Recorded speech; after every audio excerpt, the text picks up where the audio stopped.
Welcome to the Whole Food Plant-Based Cooking Show. Today we're going to make a classic cheesecake.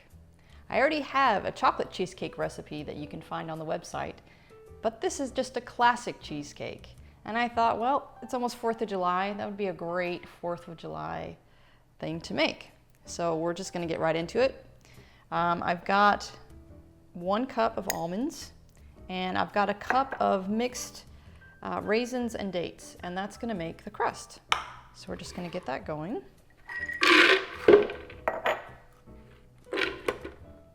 And you can do this in a magic bullet, or you can do this in a Vitamix, or I have a Blendtec.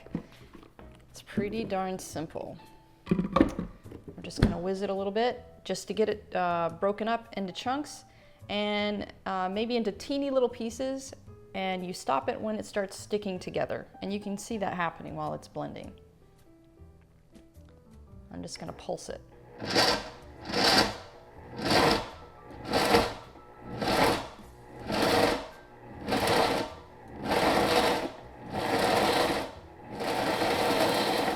And this is to your preference also.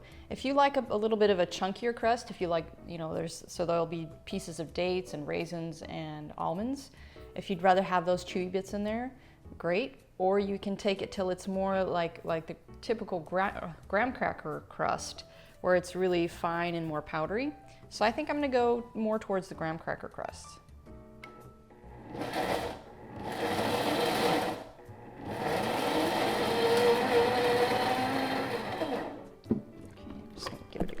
Shape just to get some of the stuff off the sides. It's almost there.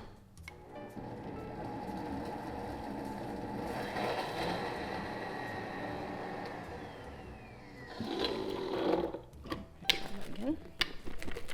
Make sure that it's all finely ground, just about there.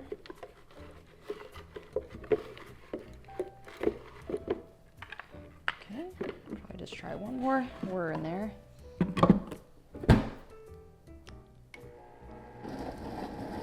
There we go.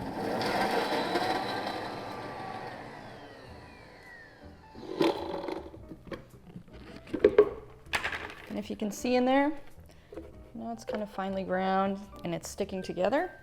And I have here, I believe this is it's either a 10-inch or a 12-inch. It doesn't really make any difference what size of cheesecake pan. Because if you want, you could even use a smaller one, but it would just make your cheesecake really thick. Or if you're using a larger pan, you're going to be more like a tart, like a shallower tart. So this is going to be somewhere in the middle. So we're just going to put that in there. You don't have to grease your pan or put parchment or anything like that, because this stuff doesn't really stick to it, because you're going to put it in the freezer for a little while. And once it's in the freezer, it kind of helps it come away from the pan a bit. And I'm just going to set this to the side. I'm not going to rinse it or anything, because the next ingredients that go in are so similar, it won't make any difference. And we're just going to press all of this in the bottom of the pan till it's really nice and even crust. There's some dry bits in there still. I'll just smush it together.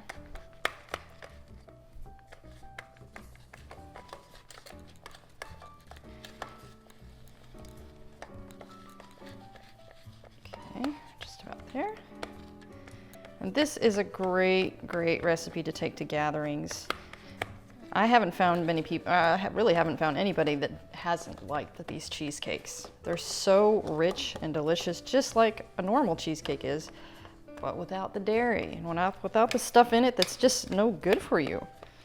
All of the stuff in here is good for you. I mean, you've got cashews, you've got dates, you've got almond milk, lemon juice. I mean, what is bad in there?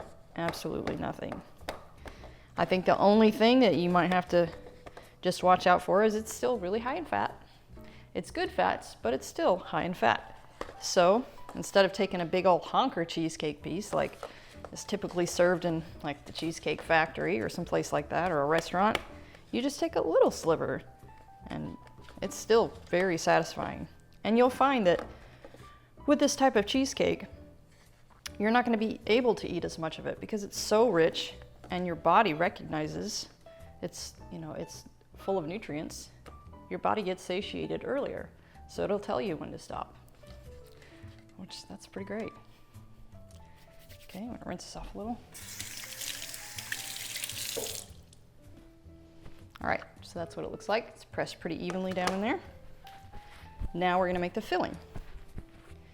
So what I have here is 4 cups of cashews, raw unsalted cashews. Very, very, very important. And I don't soak my cashews because I have a high-speed blender. Now, the Blendtec and the Vitamix are both the high-speed blenders, so they can just pulverize these cashews, no problem, and make it super smooth and creamy. You won't get any grit. But if you have a normal blender, you might want to soak your cashews for 2 to 3 hours, maybe 4 hours before you make this, to keep it, you know, really smooth and creamy, because a normal blender might not be able to get all those teeny little chunks out of there. So we're just going to throw it in. And yes, this is a lot of cashews. This dessert gets a little bit pricey, but this is only one of those desserts you make, like, you know, once or twice a year for a special occasion. This is a cup of dates, 1/4 of a cup of lemon juice, 2 cups of almond milk, or you can use soy milk or cashew milk, hemp milk, any plant-based milk works just fine. It might change the flavor just slightly, but not enough that you're gonna care. It's still gonna be delicious. And what I have here is vanilla bean powder. I've just discovered this lately because we go through so much vanilla extract, you know, the little bottles, and they're kind of expensive because we make our Frosties. You'll have to check that video out. We make them almost every night, and that requires a 1/2 teaspoon to a whole teaspoon of vanilla. So we go through a lot. And I'm just testing this out to see if the flavor is comparable and if we save money, which already we've saved a ton of money on this. It goes much further, and I think I like the flavor a bit better. So I'm just gonna put this about a 1/2 teaspoon of vanilla, because with your extract, if you have just vanilla extract, that's fine too, but you'll use a teaspoon. But with the powder, you use only a 1/2 teaspoon. So now we're just gonna blend this up until it is smooth and rich and creamy and dreamy.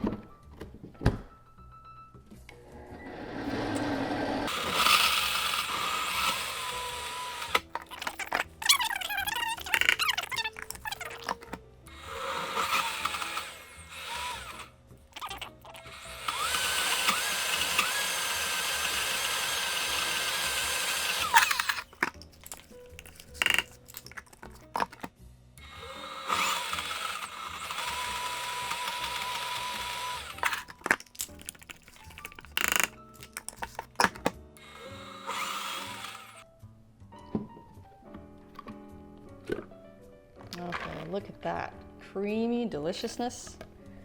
Now we are just going to pour this into the pan.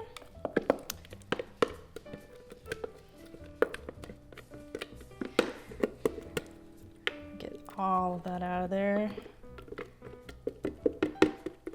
And what's left, my hubby or my kids can lick that spoon.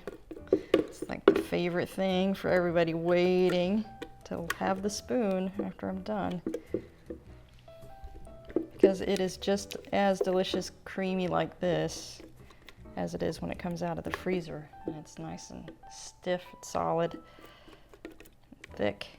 This is just like a really thick pudding, which I suppose you could eat it like that too. And we're just going to smooth it around a bit.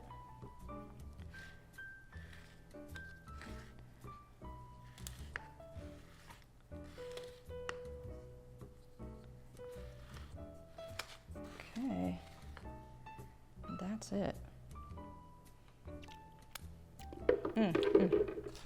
That is so good. So now we're just gonna pop that in the freezer for about 4 hours.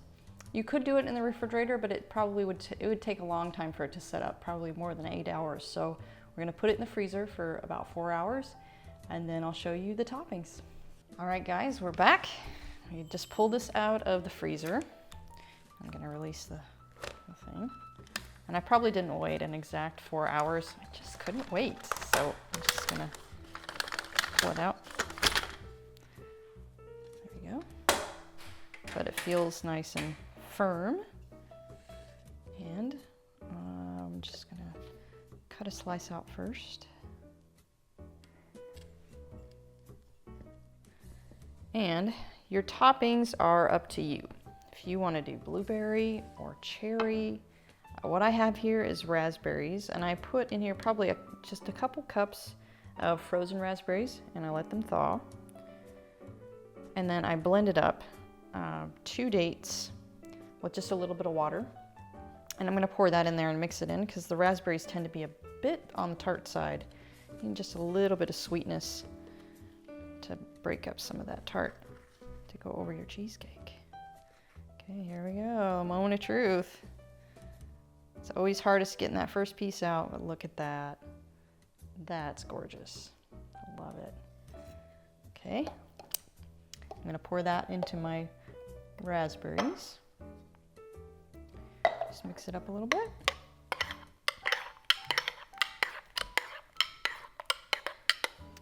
Pour a little bit over there. Oh, that's so pretty, look at that. Pour it so it oozes out over the side, because that's the good stuff. Oh man, look at that. Lucky me, I get to eat that first. Woohoo! Now the moment of truth, the taste. Get a little bit of the raspberry on there. Oh my gosh.